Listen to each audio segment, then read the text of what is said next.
मंडळी, स्वागत आहे तुमचं माझ्या यूट्यूब चॅनलमध्ये। लहानांपासून मोठ्यांपर्यंत आवडणारी मी तिळाची बर्फी इथं बनवणार आहे, तर व्हिडिओ शेवटपर्यंत पहा, कुठं स्किप करू नका। चला तर मग वेळ न घालवता व्हिडिओला सुरुवात करू। मी इथं घेतलेले आहेत अर्धी वाटी तीळ, अर्धी वाटी शेंगदाणे आणि 1 वाटी गूळ घेतलेला आहे। आता आपल्याला शेंगदाणे तीळ छान असे खमंग भाजून घ्यायचे आपल्याला। मी इथं ठेवलेली आहे कढई गरम करायला। आपली इथं कढई गरम झाली की सर्वात अगोदर आपल्याला तीळ भाजून घ्यायचे आणि तीळ भाजवताना ना आपल्याला गॅस मिडियम ठेवायचा आहे। फुल जर ठेवला तर आपले तीळ व्यवस्थित भाजणार नाहीत। छान असे खमंग आपले तीळ इथं भाजलेले आहेत। आता आपल्याला हे तीळ आहेत ना तर शेंगदाणे भाजीपर्यंत थंड करून घेऊया।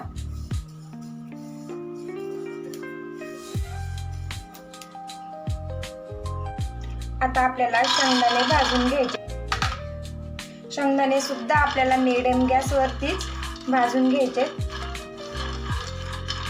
आपल्याला आहे ना पाक न बनवता गुळाचा आपल्याला इथं तिळाची बर्फी बनवायची आहे। खूप खुशखुशीत पण होते आणि खायला सुद्धा खूप भारी लागते।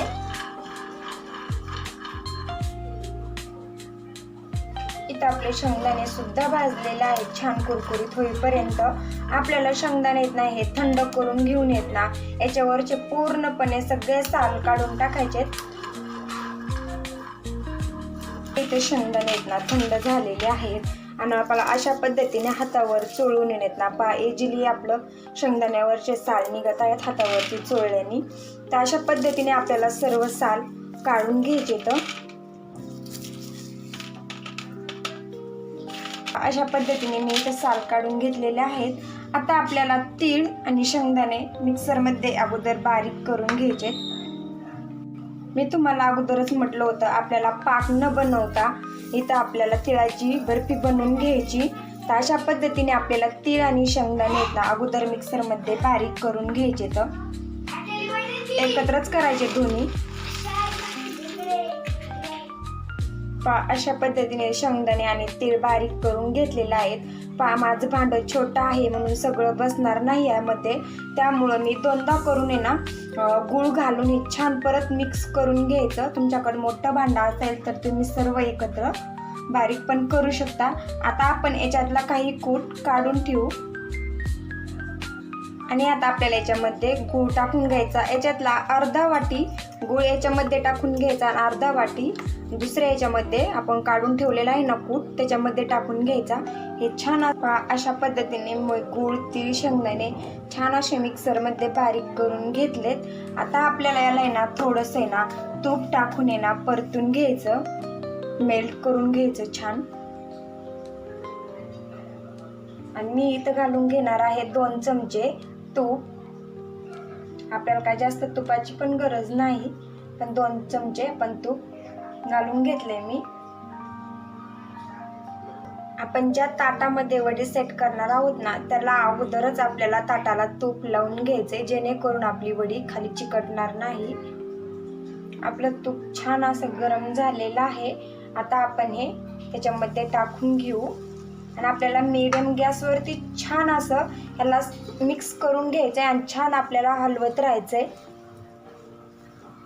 इथं अशा पद्धतीने ना परतून घेतलं नाही, फक्त गुळ हे ना मिक्स होईपर्यंतच आपल्याला छान असं मिक्स करून घ्यायचंय।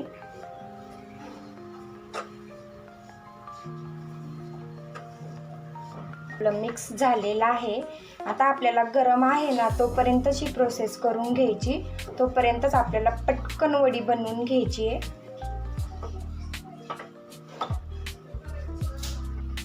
हे मिश्रण आता आपल्याला याच्यामध्ये सेट करून घ्यायचंय ताटामध्ये। याला मी अगोदरच तूप लावून घेतलं होतं। अशा पद्धतीने ना आपल्याला छान असं पांगून घ्यायचं।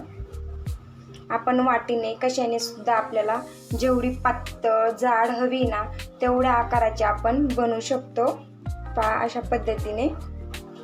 आणि आपण याला ना फ्रीजमध्ये 1 तास मेल्ट व्हायला ठेवणार आहोत। थंड झाल्याच्या नंतर आपल्याला याला वड्या पाडून घ्यायच्या। गरम गरम याच्यामध्ये आपल्याला वड्या पाडायच्या नाहीत। अशा पद्धतीने छान असं मी इथे सेट केलेलं आहे.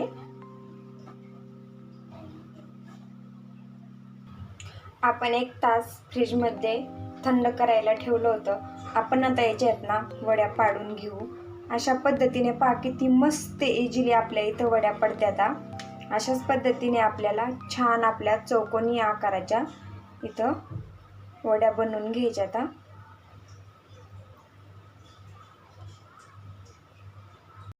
अशा इथं इझिली माझी शेंगदाण्याची तिळाची बर्फी ना पहा मस्त अशी निघत आहे. छान अशी तयार झालेली आहे. मऊ आणि खुशखुशीत पण झालेली आहे. पहा अशा